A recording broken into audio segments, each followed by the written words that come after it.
Hi, everybody. Just to let you know ahead of time, um, we're under tornado warnings. So some of you in Ottawa probably are aware of that. And it's possible we might have to go downstairs into the basement. And the other thing I might tell you, the next podcast will be on, I think it's August 24th. And I hope everything goes well in the meantime. So here we go. There's a few questions, a couple of questions. And let's see, where will I start? Let's try this one. This is from Jennifer Butler in Maryland, I think. I hope I have that right, Jen. Pennsylvania. Sorry about that. In what way does an individual's chakra system affect or inform their dreams? This is a really interesting but complicated question.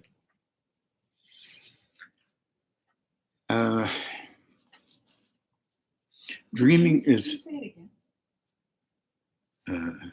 Excuse me? Can you say the question again? Yeah. In what way, I'll repeat the question. In what way does an individual's chakra system affect or inform your dreams? Think about that for a second. One of the things that is really important to understand and know with respect to dreaming, that the personality, internal workings of the personality, literally tends to protect the structure that it's already developed. If you can relate to that, then you can begin to understand a picture of how that might be important to the personality. That if it has a dream, in this way, if it has a dream, the dream may come from a deeper level. So it will use all of the mechanisms, all of the symbols that are relatively familiar, and I said relatively, it's not always true, to the personality to create something when the body is more relaxed, the emotions and the mind are more relaxed, so that it can appear to be something else. In other words, so that the personality will not be really able to make sense of it necessarily, but it will garner a kind of sense making that it's normally used to. And it will come up with something. But since the personality is so protective of its own maintenance, this is normal, natural thing. This is not negative at all. That it will cultivate somehow a symbolic reference or a story that will have something in it that the personality will understand, and as a rule, the personality stops there. But it will also have something laden within it that will be helpful to the personality in its movement beyond what it's already reified, stiffened up as truth, value, belief. And this is very difficult to make sense of in a normal personality, which is normal for everybody, because there is a great need to maintain the worth of how one believes things have to be valued by the it or the personality that has literally been constructed. Okay, all right. So you get a dream. And the dream has some sort of inner meaning that might be helpful in its preparation for growing. And then a person might look at it and, for example, not understand exactly what the dream might mean at all. However, dreams continue relative to the levels of engagement that the personality can actually handle. And they continue to adjust a tiny little bit. And you will have recurring dreams, by the way, that have something in them. And remember, something constructive. It may have the nomenclature of something that doesn't appear to be constructive. Often, that kind of structure is based on a representation of something within the personality that would affect it if, in other words, change it. If you did something, it would change, and it often will create a kind of a nightmare, or what we call a nightmare, but it really something that will you'll be warned about. The warning is better not do these things the way you think you should do them, because it will change your personality. That sometimes will be really difficult to understand, because the emotional reflex that we have internally, or reflexes, are automatically there to preserve our relationship with the value that we've already placed upon ourselves, and the description of it, and the viability of it, and all the rest of it. So when you ask a dream about a dream like that, what does the individual chakra system affect or inform your dreams? You have to begin to remember that our personality is energetic. And we have used energy related to our root and gonad centers and solar plexus, perhaps, to construct a form that helps us to feel reasonably okay in our relationship. And I said reasonably okay, because there's so many different kinds of personality structures. And it's a composite of physical, emotional, and relatively speaking, mental aspects of what we naturally call a personality. Our personality, first of all, is highly charged physically. You can test this yourself. I mean, you get up in the morning, you have a shower or whatever you do, clean up a little bit, just the dust off of the last day, and engage and check out how the clothes you're wearing and what you might wear, blah, blah, blah, blah. You get the drift of what I'm talking about. You're operating strongly root center, gonad center, solar plexus. That energy moves along the same level, but moves within us right into our brains. It stimulates activity, perceptions of the day that we are involved with, how we eat, what we eat, our responses move us in directions that we consistently say, this is what I want to do, that's what I want to do, this is how I want to do it.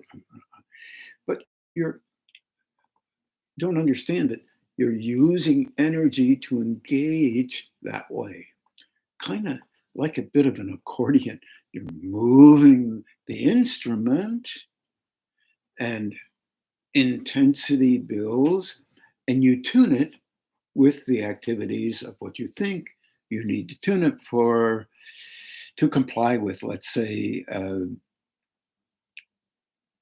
with what you think, feel, have decided is valuable to you.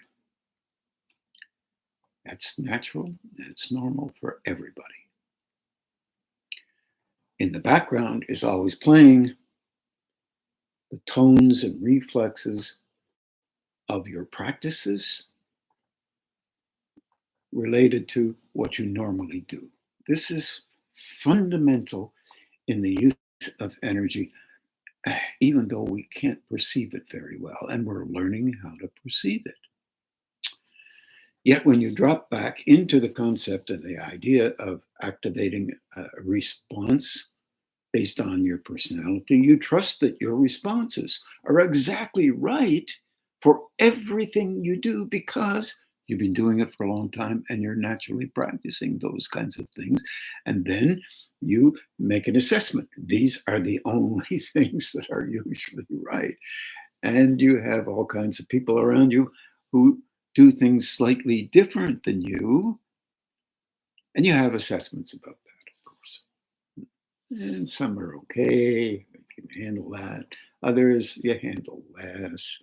But you're doing an energetic engagement or a comparison kind of reflexively. You don't pay any attention to it. You just normally just do what you do.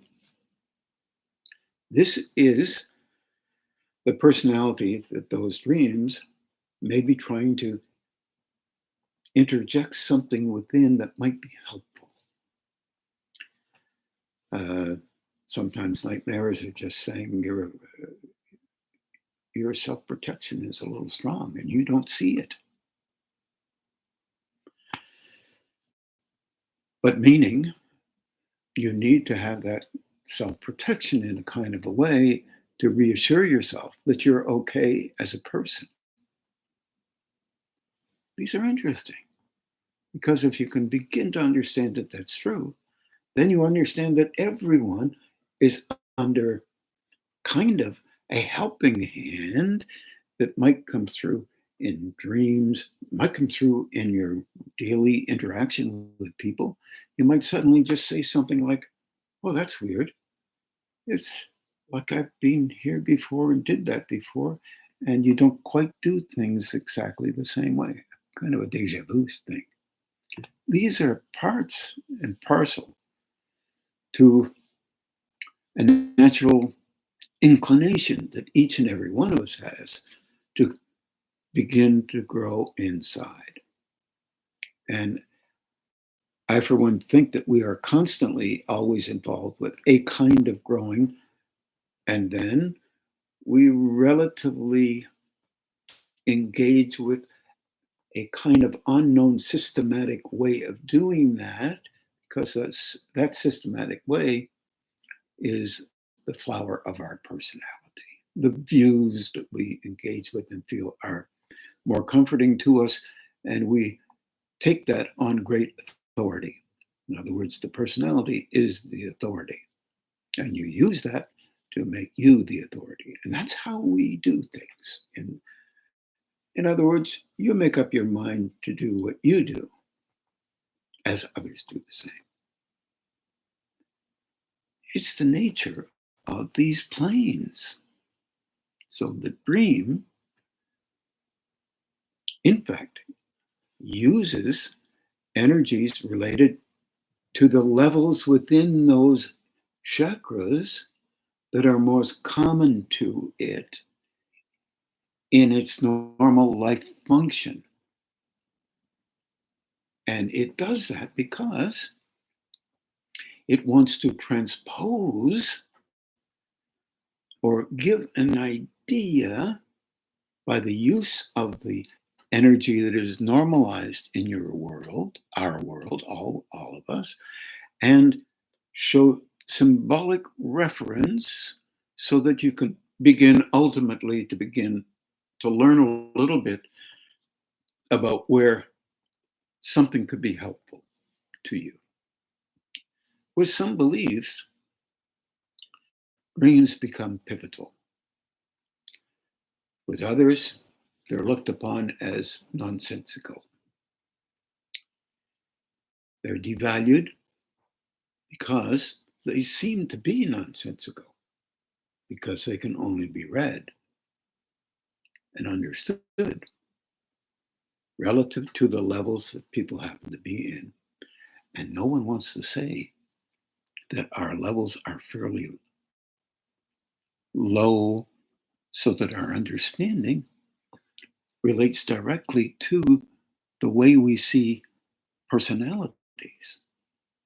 For example, some over the years have asked me about dreams where they've had members of friends in their dreams, and they look at these and they say, well, so and so is really going to be in a lot of trouble because blah, blah, blah, because that's what the dream is telling them. And I said, could you try another way to look at that? With your friends in your dreams, can you look at how you think about that person and say, okay, that's an aspect of you, not them, nothing to do with them at all, but that's an aspect of you that may be a little wide of the mark, or might be, interestingly, similar to how you think. Because if you don't think that way, you believe that you will not be worthwhile, because that's how your personality has constructed things. And all of us on this planet construct ideas about how things are. These are called often opinions, and they have a lot less merit than we understand or we wish to endorse. However, this is a method we have of engaging on these planes. Remember also, these dreams can be coming from another center. Let's say it a different way. These dreams can be coming from a level of consciousness that knows something beyond the strategies of the personality style that is in dominance within an individual. There's a later question that relates to impacts of others relating to the one way of seeing things that we might have within ourselves. But in this particular case, we're talking about dreams. So the brow center could come on, or the throat center may come on, that doesn't necessarily comply with how the personalized will believes things have to be. Otherwise, we will consider ourselves unworthy somehow. And that will not be good, because we'll be giving ourselves a hard time. In other words, we will become an overall translator of us in a negative manner. And that is not helpful at all. But one thing it does is, if you do that, you create a way of living that with that energy that you use. And that energy gets stronger the more you devalue. And it's the same with others as well. You reassert. And this is one of the things I was talking last time about, even though I've talked about this many times, this idea of that Japanese image with so-called protrusions coming from the solar plexus was showing how we practice our emotional engagement and value ourselves based on how we believe we express ourselves, because it makes us feel stronger in a kind of a way. And to learn how to balance that off and understand differently is an option that is not often taken, because learning, helping our personality to learn a different way of engaging is often defended against by our personality reflexes that have been practiced since the time of our birth and before, perhaps. We learn very early. So if a throat center does open, it will impact upon another center, often the gonad center. And if you're strong emotionally, that will be the gonad center that aligns with the emotional disposition. In that particular instance, you could say that the throat center is helping broaden out how you've already determined things should be like under certain circumstances. This is a little complex when you're realizing that most of us in our relationship with life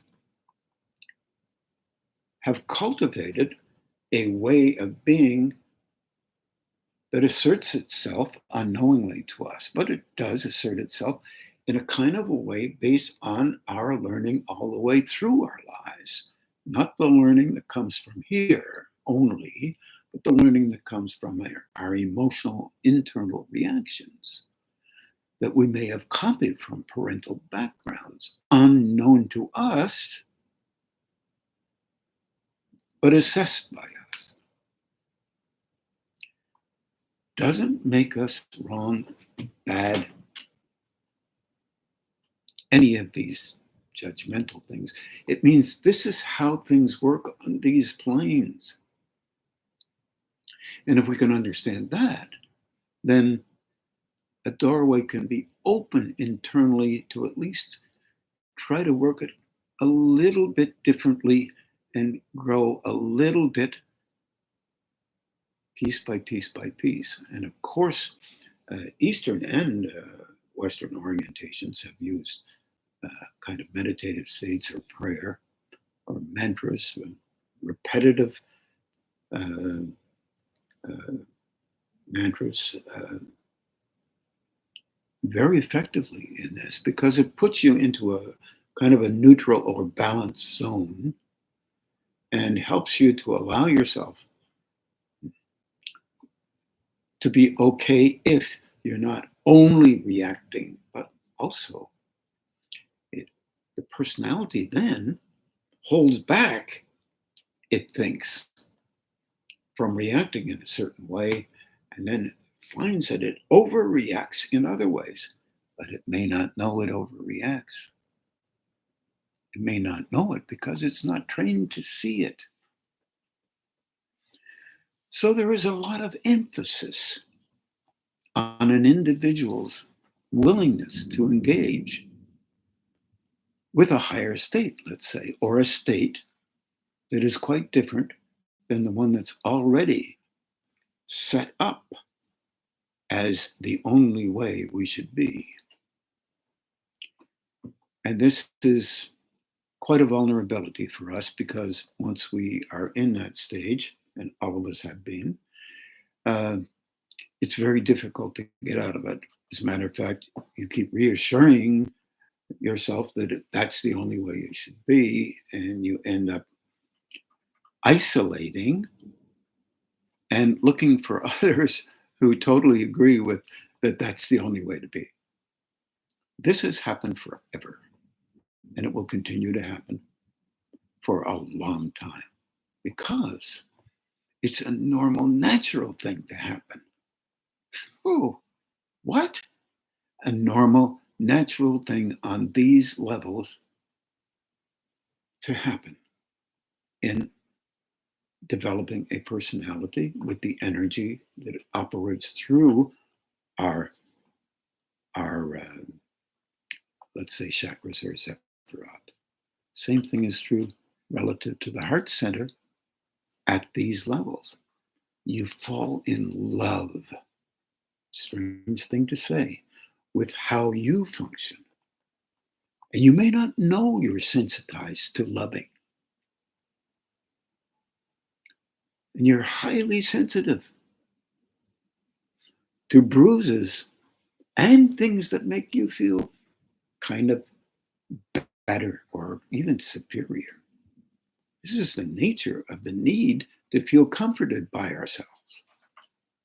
You truly comfort yourselves, all of us, all the time, relative to each and every moment where you feel uncomfortable. There is a stylized version of what we all do. And this is not a negative thing at all. This is the nature of these planes. So if you find something out and you start judging it, you're following the nature of these planes. You find something out and try to understand it and recognize that it's a reflex that you have leaned on over the years, you will find that it's very difficult to eradicate. So in fact, you're not meant to eradicate it. Think about that for a second. You're meant to allow yourself to see it. You're looking at a landscape here, just an overall landscape. And then begin to realize that other people have their landscape that might be helpful for them to see. And sometimes it's so difficult. It's so difficult to see. If you find out it's difficult for you to see, there will be the cultivation of a compassionate engagement, kind of a loving, that presents itself in an understanding, a meaningful understanding that others have just as difficult a time shifting anything within them into kind of a more balanced portfolio. We don't know what that balanced portfolio is. I'll say this honestly. We only know that sometimes when we try to be more respectful of others, internally it doesn't show up respectfully, and sometimes externally it doesn't either, because we're so adamant about what we know must be valid. That may not be valid for others. They're not bad people. They're just people working through their stuff, trying to understand beyond what they already think is the most important thing in the world. This goes for all belief systems and all individuals. There's no exceptions in this one. But learning how to find a balance in this begins to allow a shift in levels within the chakras. Same chakras functioning, but allows others to open a little bit differently than they could before because they were trained before not to. It was kind of a protective system. If too much energy comes in too much of an intense manner, it's uncomfortable to handle. I've always been a great believer in slow and easy. It's about seeing more and trying to understand differently than you're trained to understand by you and by others. This is very difficult, but nonetheless, the question is really interesting.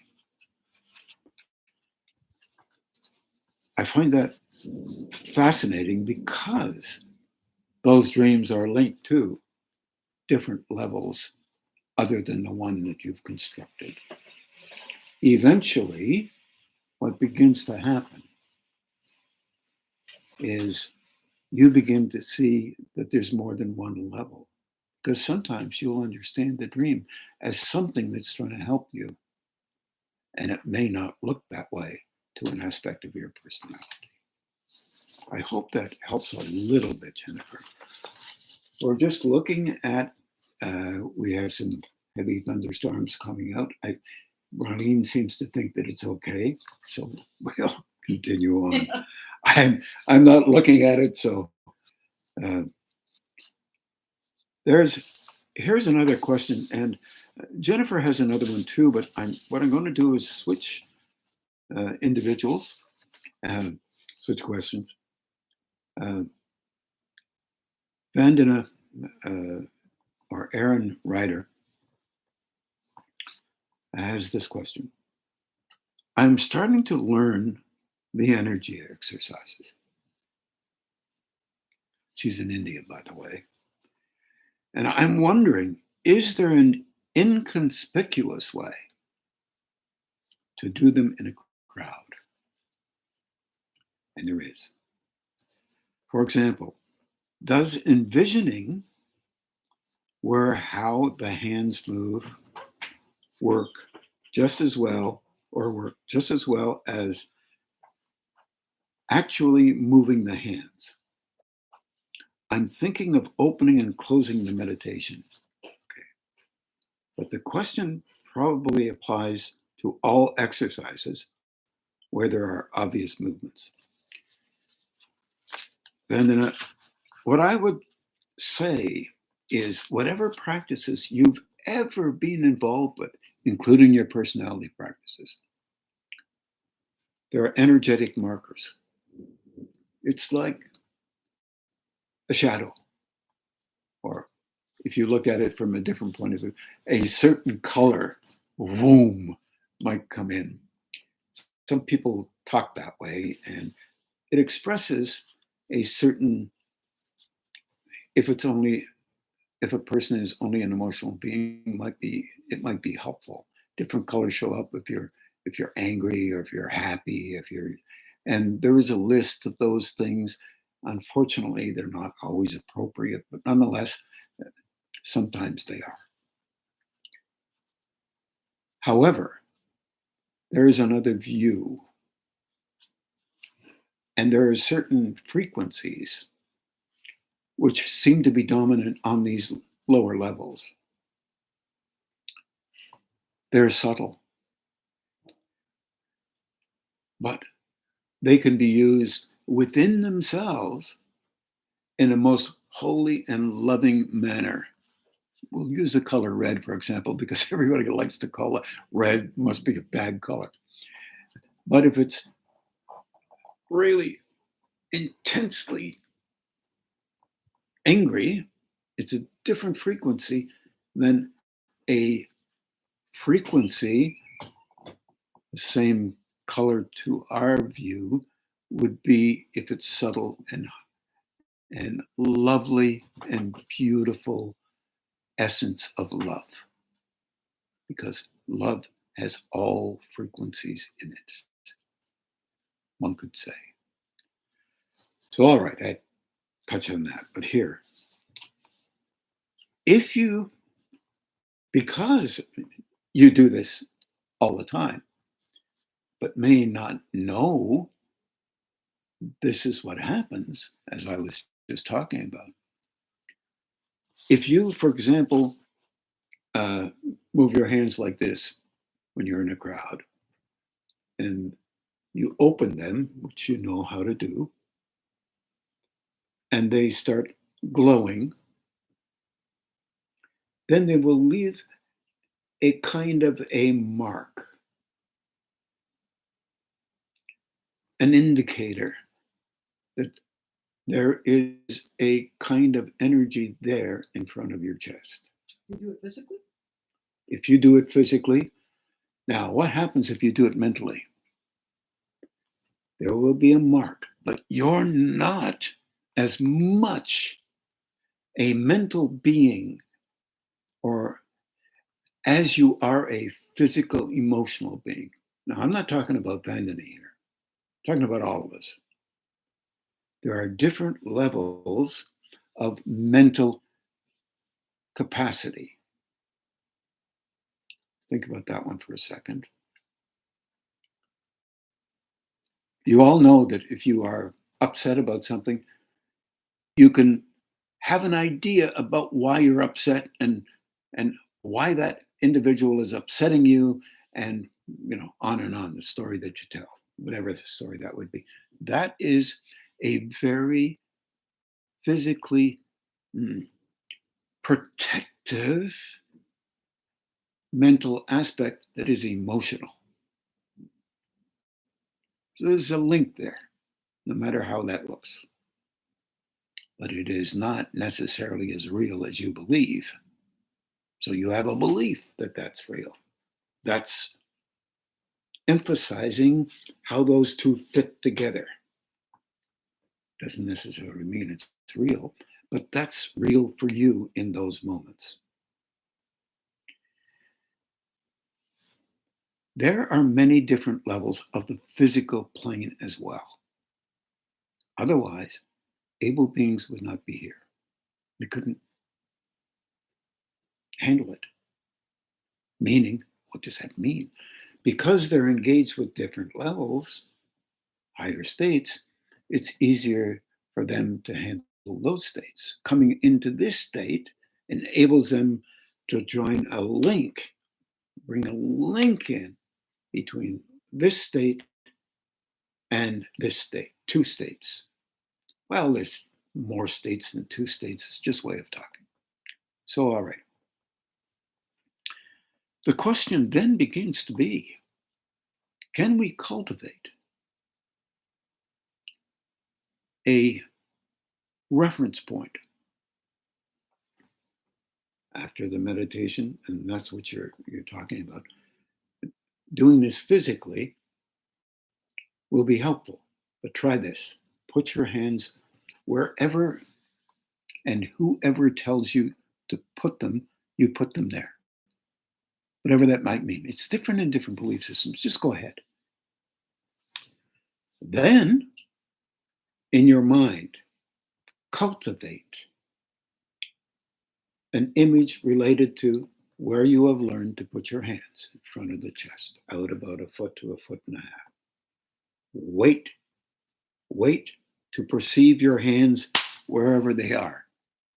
As you practice this more often, you can put them in your ears and they will come on by the images that you have, because that structure is using energy related to the physical, emotional, and mental, because you're imaging, and your imaging will be relative to the physical.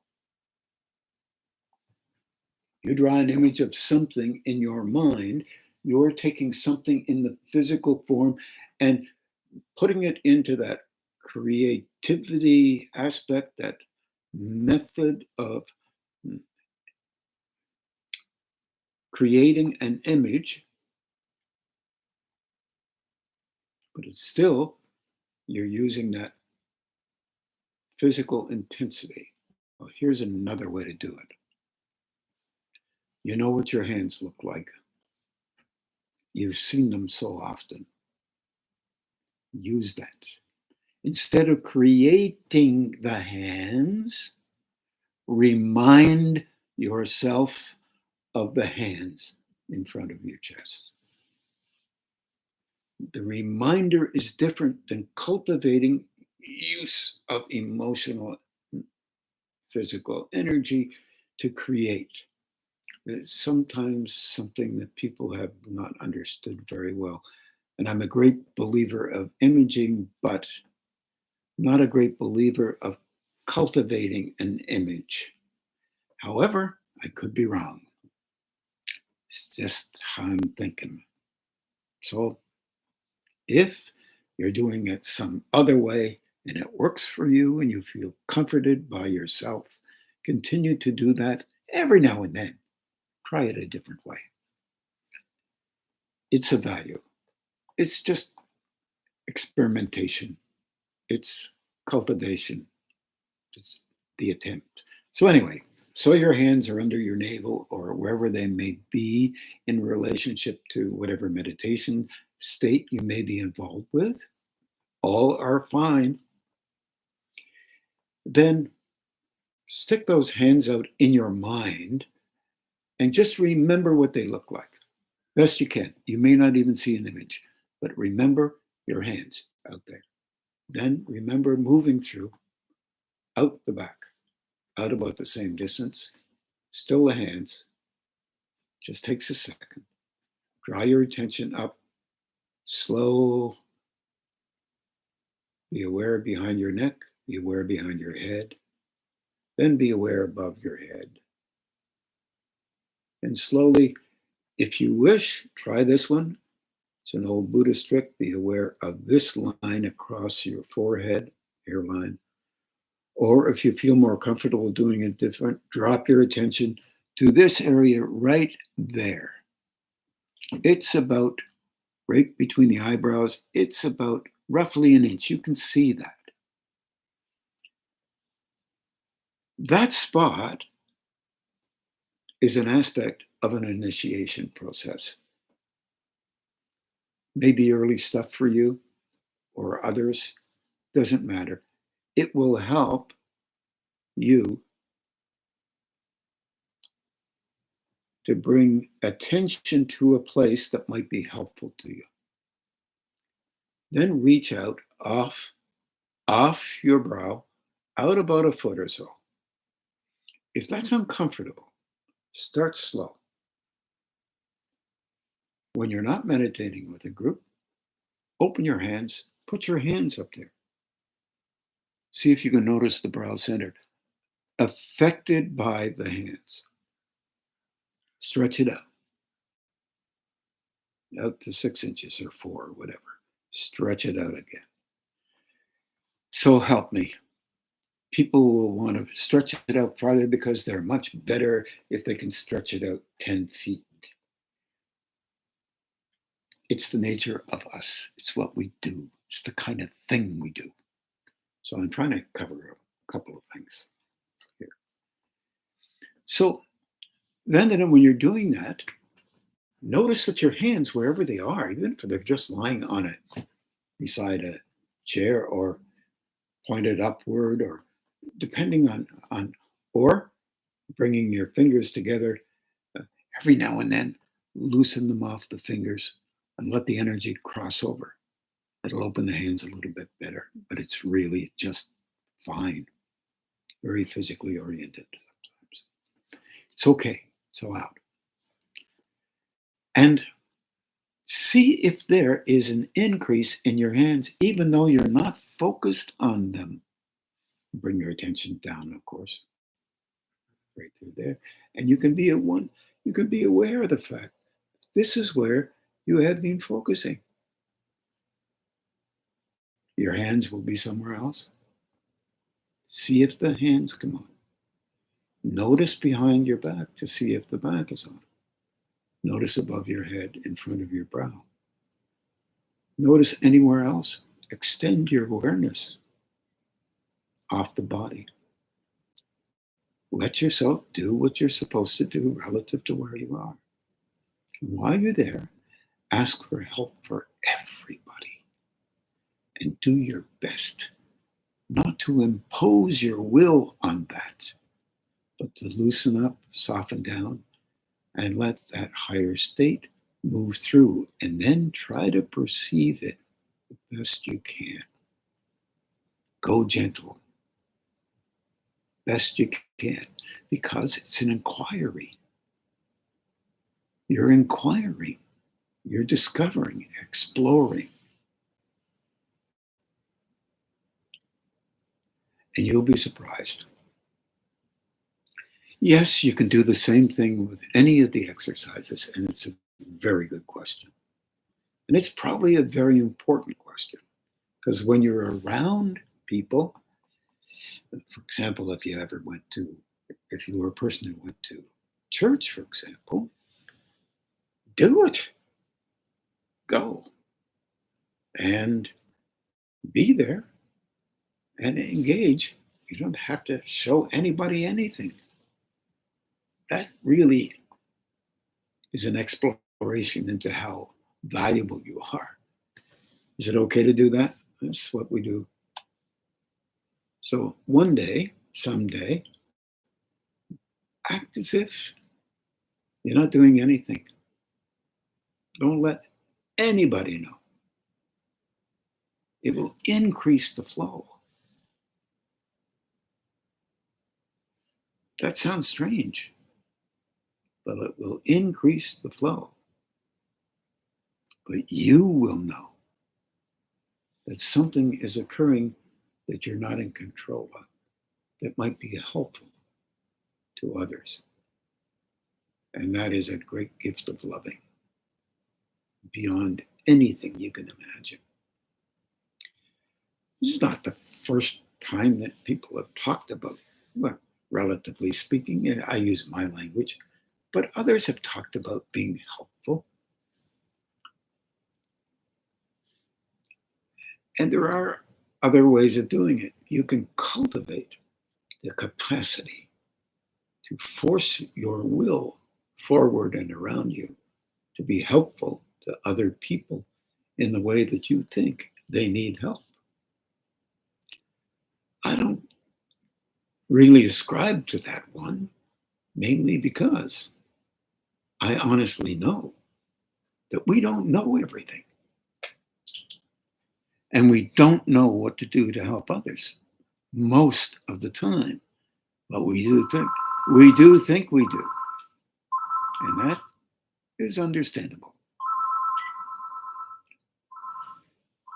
So it's now about 12 minutes, 13 minutes to 8 o'clock. And the next question, I think I will spend probably maybe 25 minutes on. So I think I'm going to save that,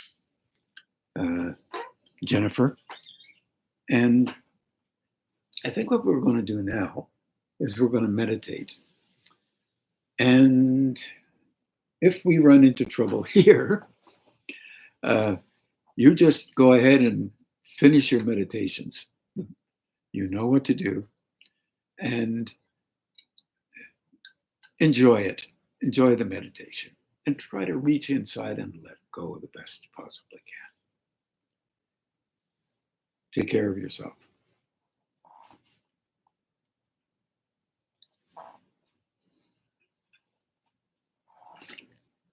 Sorry, and by the way, I'll see some of you in person. That'd be wonderful. On the 26th and 7th of August. Take care.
Now we'll just begin to do the balancing and grounding, and have a good evening.